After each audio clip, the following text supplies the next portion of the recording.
Hi friends, and welcome to my yarn room, which is also my living room because I live in a small flat and I can't have a separate room for my yarn, so my living room is my yarn room. If you're new here, hi and welcome. My name is Celine. I make knitty videos here on YouTube. And today I want to organize my yarn stash because it's a mess. Something very exciting is happening in the next couple weeks, and that is I'm changing a lot of the furniture in this room. In preparation of this event, I have moved all of my yarn from the poof of my sofa, like the leg rest. I call it the poof. I don't know what it's called. It's got like a storage, it's like a storage box that's part of the sofa. All of my yarn was in there, and because I'm getting rid of the sofa and getting a new one that has no storage, I had to find another spot for my yarn. And I decided to declutter this furniture piece, which is staying, and put my yarn in these drawers. When that transportation went on, I was pretty overwhelmed by all of the other decluttering that I was doing in the house, so I dedicated absolutely zero time to the organization of the yarn. So I think that I should categorize the drawers and the bags within them so that I have more of an awareness of my stash. Most probably the reason why my stash has grown is because I'm not really organized with it and I forget what I have. I'd love to hear your guys' tips to limiting your stash and purchasing new yarn. What are your yarn stash rules to keep it nice and contained? Right, so here's my game plan. I'm gonna empty all of the drawers and dunk all the yarn I own on the floor so that I can have an overview of everything and expose myself. I'm gonna hoover my floor because I don't wanna risk my yarn catching on to any dusties. All right, let's dunk the yarn. I'm so scared.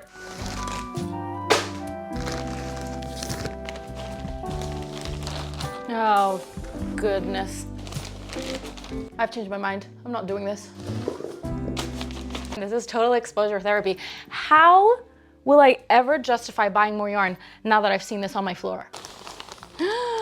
Okay, so yes, there is a lot of yarn here. This is what I've collected in the past 5 years, by the way. Before I start organizing, I really want to take a second to reflect about the size of my stash, understand why it's this way, and just talk about how it makes me feel. For me, every single skein is a time capsule. There is a memory and time of my life associated to it. A big part of this I picked up on my trips. Many were gifts from my friends. About a third of this is probably also gifting from different brands. Probably 3 huge bags of these are scraps and leftovers from projects that I've already worked on and finished. It's funny being a knitter because the knitting part is so slow, but buying yarn is very fast and can happen before you know it. I also think making YouTube videos about knitting doesn't help me in this whole situation because as much as I try to do my own thing and not chase the newest thing, I sometimes feel like I do have to have some new yarn, which is crazy. But for example, if I'm filming a video for my traveling series where I'm visiting a new shop in a new city, I feel like it's not an option to come out of that shop empty-handed. The main reason is because I want to support the small business, especially if I put it in my video.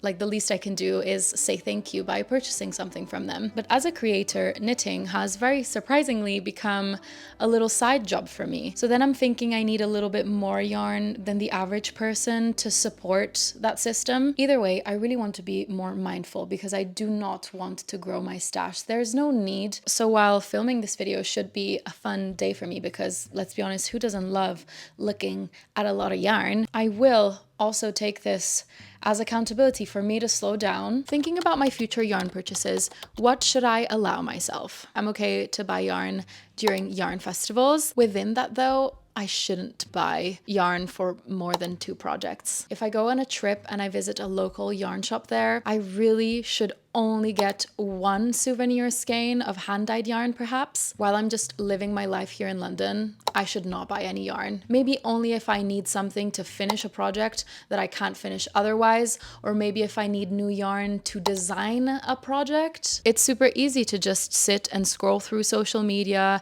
and watch endless hauls and new colorways popping up and feeling like you're falling behind because you can't keep up. That's literally consumerism at work. So I want to put in true effort to debunk the idea that creativity needs constant buying because Honestly, it really doesn't. The next step to my organization consists in creating categories that I want to organize my yarn in. I can allocate all of my yarns in one of 7 categories. The first is project quantities, moving to single skeins, leftovers and scrap yarn, hand-dyed, cotton yarn, mohair, and minis, which refers to tiny skeins I set aside from the yarn I used to make my finished objects in case they one day need mending. Let's see, who should we start with? I'm gonna say hand-dyed. I must give this little hand-dyed set a shout out. So this is a set from the Knitting Shed. I purchased it at Unravel probably this time a year ago. When I walked past their stand at the festival, I saw these little fingerless gloves that represented Monet's water lilies. I had to get it. It's 5 beautiful colors in 80% superwash merino and 20% nylon. Honestly, so good. So that's the first one to go in. By the way, I'm putting all the yarn in these plastic moth bags. I'm not the biggest fan of the idea of using these. First of all, because they're plastic. It's not the most breathable for the yarn, but I was left with a lot of these moth bags from many years ago, so I didn't want to waste them, so I'm using them. Next, we got yarn from my favorite hand dyer ever. She's my favorite. Ever. It's the Camel's yarn. I also got this at Unravel. This is her linen DK in the shade Striped Venus. It's the most gorgeous champagne shade. Nellie and Eve's Dale's 50/50. Also from Unravel. I get everything from Unravel. You see, I was buying too much at Unravel. Unravel is coming up. I'm not gonna buy this much yarn. Another Unravel acquisition from Bird Street Yarn. This is their sock yarn in the shade Beachcomber and Kelp. You guessed it right, the next one's also from Unravel. This one I got last time I went, and this is Zakami Velvet, which is 70% baby alpaca, 20% silk, and 10% cashmere. It's so soft. Hi, helicopter! During my trip to Barcelona a couple months ago, I headed to the yarn shop La Lana Lu, and I got 3 of their own shop yarns, which are hand-dyed, made very, very locally. This is their Nadir, and we've got Zenith. During my trip to Paris, I got some yarn from La Bien-Aimée. This is her Cashmerino in the shade Amy's Flashy Lipstick. I want to make a hood with it because imagine this on my head. The bag is quite full, but let's not forget to label it. Actually, let me put it at the top so that I don't have to dig through the drawers when I pull these out. Next is some souvenir yarn I got in Milan from Gli Occhi del Lupo. This is their Domitilla yarn, DK weight, 90% baby suri alpaca and 10% mulberry silk. You guys, it's so good. I only have one skein because this was expensive. This yarn I got in Marbella a year ago, and it's from a yarn shop called Vegan Knits. This is naturally hand-dyed fiber, 100% cotton. It's so cool. It looks like paper, and I know I've caked up a skein of this somewhere. Here it is. It looks like a lemon. Recently, I got this lovely gift from Woolerton Estate Yarns. I'm so obsessed with the tags. Look at this cat. This base is called the Fluffy. And then I got this beautiful lace weight, which is called the Cousin Burley. I love it. Shade Edwina, like the girly in Bridgerton, Miss Edwina. Those are all the hand-dyed yarns that I've not cracked into. There's still some space left in the bag, so I'm thinking I should put some other hanks that aren't hand-dyed, but since they're hanks, they're probably gonna fit in here quite nicely. These, for example, are 4 skeins of the most gorgeous yarn. It's from Juniper Moon Farm. It's their Moonshine base in the shade 73. The reason this yarn is so gorgeous is because of the color. So it's a deep chocolatey brown, but then it has like a lavender halo. It's crazy. I've never seen something like it. This one we're gonna label hand-dyed and hanks.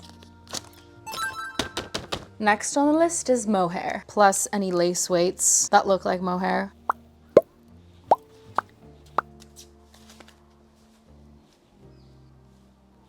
It looks like this is all the mohair. Creating minis to keep in case any of my finished objects require mending. I'm placing them in this little organza drawstring bag. Let's do some project quantities. On his way back from New Zealand, my friend brought me 12 skeins of the most beautiful possum yarn. This is the Alpine 8-ply by Wild Earth Yarns, which is this gorgeous forest green. There's some space left in the bag, so I thought I'd add this cone of cashmere that's left over from my Suki sweater. I have loads left probably enough to make a skirt, but I'm hesitant of making a skirt because this yarn really felts. So I wonder if I make a skirt and I sit on it, the back is just gonna felt like crazy. We'll see what I'll make with it. Anyways, it's green, so let's put it in the green bag of yarn. Okay, serious question. I got gifted this yarn. I am so grateful and thankful to anyone or any brand that has sent me yarn in the past 2 years as a sign of, you know, belief in my channel, and it makes me so happy going through all of these. But sometimes when I get gifted yarn, I don't personally pick what I get, so it happens that I might obtain some yarn that I'm a bit unsure of. For example, this one, I'm not really sure if it looks good on me. Do you think I should keep it and make a sweater? Because I do have a sweater quantity for this. I don't know, I feel like it's not necessarily my color. Some more project quantities. I want to make Petite Knits Lulu Slipover holding this Juniper Moon Farm Moonshine yarn in the shade 02 with Rico Design Creative Make It Tweed in the shade 001, which is this really interesting lace weight that you hold with any yarn to give it a rainbow tweed. This is why I'm happy I'm going through all this yarn, because I remember what I have. I kind of forgot about this yarn that I got in Italy from the yarn shop called Il Filo di Arianna. So these are 2 skeins of yarn by Silke Arvier. They're Formentera yarn in the shade 100. It's a cotton linen blend, and I'd use this in a different shade to make my, I can't remember what it's called. Scribble top. I went to Richmond a few months ago and visited Knit With Me yarn shop, and I picked up 4 skeins of the Fiberco's Lore Wool as Story in these 2 shades because I wanted to design a colorwork hot water bottle cover. My back really hurts. I want to take a break. At the beginning of this year, I sort of set myself the goal of trying out new hobbies and making that a habit. When I was younger, I used to switch from hobby to hobby like every 2 to 3 months. And I remember that really kept my fire going. I was super inspired and I was very happy all the time. And then I started adulting and I stopped trying out new things.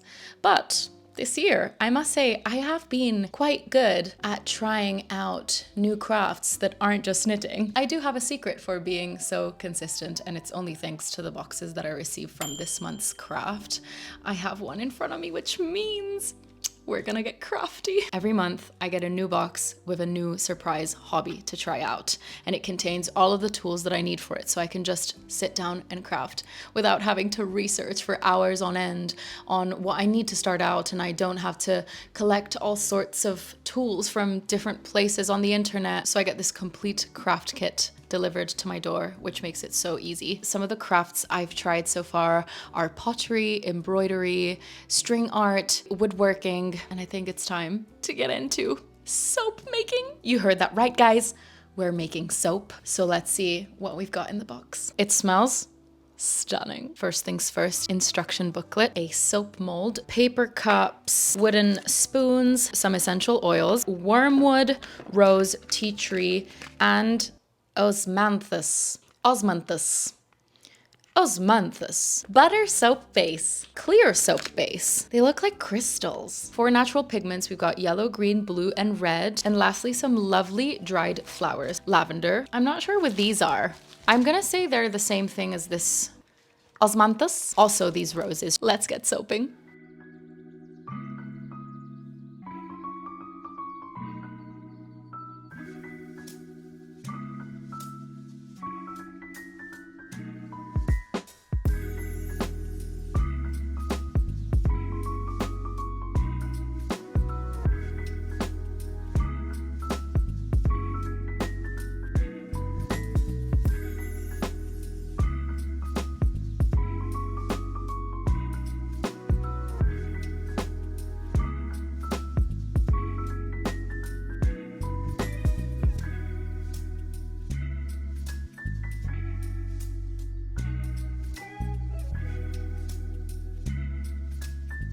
If any of you guys would like to try this month's craft, you can click the link in my description box or also use my code WOOZYByCeline20 at checkout, which will give you 20% off your first box.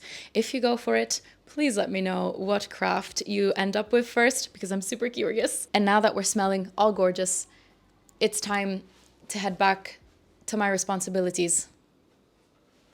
This project's worth of cashmere is extremely humbling because it was a gift from my beautiful friend Tao, who owns the Knitting Swan, who makes my absolute favorite knitting project bags. I can't believe I got this from her. You see, I'm realizing now that I have so much more project quantity than I thought. I feel so bad that I keep on talking about the Ophelia blouse by Starcross Knits. I've said I want to make it so many times and I've yet to begin. Still take me seriously about this intention of mine. It's really at the top of my wish list. Only problem is that summer has ended, so I actually won't prioritize it for a while still. But I've got all the yarn to make that. Beautiful black fiber. Essier Trio 1. I would be holding it with La Fonte Merlin. I need to make a new label.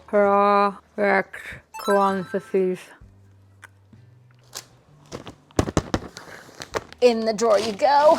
And my camera's overheating. I'll let her cool down and do some more bags. I'll now do the cotton, which is mainly going to be from Drops. I'm telling you, Wool Warehouse and Drops is a dangerous place on the internet for a keen beginner. In fact, I'm looking at this Drops Muscat, which is mercerized cotton in the shade 18. It's just too stark of a white for me to use. I don't ever see myself making anything with it, so I'm just gonna put it on the side to give it away. There is one thing I really wanted to discuss in this video, and it's not related to my stash.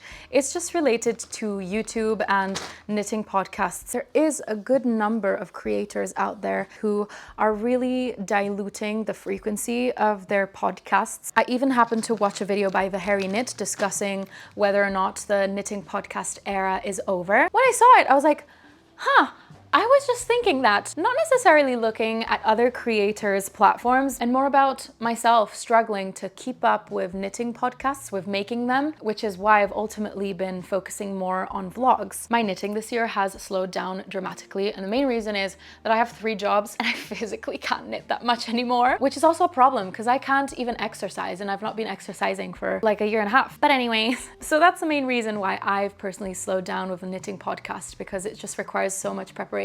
But generally, I've been noticing that a lot of people are more keen to slow down with their knitting and not just knit like crazy. That was really big when I started making videos, maybe a little bit earlier than that, but people were just knitting machines. And I don't know if it's just because I'm not surrounding myself with knitting machines, or I'm not kind of choosing to consume content from knitting machines, but I just see that a little less, which is actually quite refreshing. All of this is to say that I've been feeling a little bit burnt out by the movement of the knitting podcast. I still love watching them, don't get me wrong. Handmade by Florence's is my favorite one to watch. I don't know where I'm going with this, but I feel like there's a general shift from creators wanting to dip their toes past the knitting podcast. So I guess I'd love to know where you guys stand. Do you still enjoy watching knitting podcasts, or has your interest also shifted to something a bit more lifestyle based with a little bit of knitting weaved throughout it? I will link the Hairy Knits video in the description box because she talks about some interesting points, and also the comment section of that video is really, really interesting. But yeah, love to hear your thoughts. And I'm realizing now that I don't really have that much cotton. Oh, there it is. I'm never gonna use this. Putting this on the side to give away. I'm so hungry. What would I eat if I could eat anything right now? My guilty pleasure is Shake Shack. I would love some crinkle cut fries. What is your guys' guilty pleasure food? If you could have anything right now. I'm doing single skeins, by the way. I'm putting the Holst Garn Super Soft in the shade Sweet Pea, which is a beautiful pink with yellow and purple weaved throughout it. I'm not sure if the camera picks it up, but it's absolutely gorgeous. The Rosarios for Marianne in the shade 25. Also such a peculiar color. It's this like creamy custardy base with fluorescent green and pink. Like, how cool. Mondim by Rosa Pomar. Also a speckled goodness. Love the tags on this brand. This is hand spun yarn that my best friend Natty made for me. She hand spun 160 meters for me. Hello. I know. Some more Holst Garn. You know what I need? I need a snack and a speed through this organization.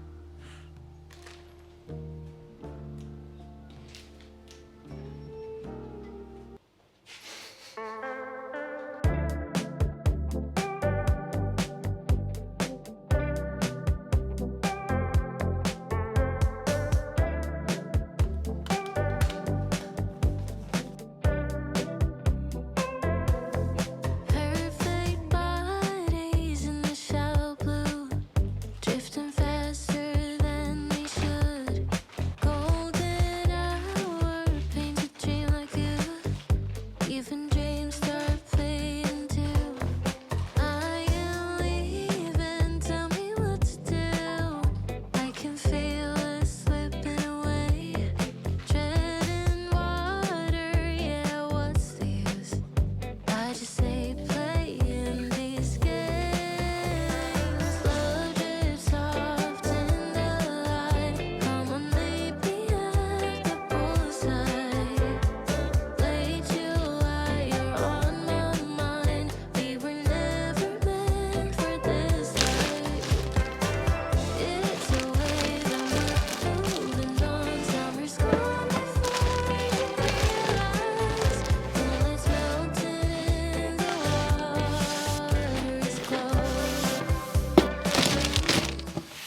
I'm so exhausted, so hungry. I need a shower, but I'm very content. I was able to get a picture of what yarn I have because I forgot about a lot of it. It might be really helpful to log everything, all of my stash, into Ravelry so that I can look at it every now and again, but also make a better selection of yarns to give away. This has really inspired me and made me super keen to make more responsible choices when it comes to my yarn stash. I hope this has inspired you to also go through your yarn stash if, like me, you don't know what's going on in there, or if it's a little bit all over the place and you'd like to categorize stuff. Now I'm officially ready to welcome some new furniture pieces in and say goodbye to these older ones and move things around. I will definitely document the process and make a video about redoing my yarn room, essentially. I'll reckon that'll come out sometime in October. I'm so excited. As always, please let me know what's currently on your needles, what you've been working on while watching. I thank you so much for sticking till the end of this video. I really appreciate the company as always. I'll leave my Instagram on screen in case you'd like to follow my creations more in real time. But in the meantime, I will say goodbye and I hope to see you in my next video.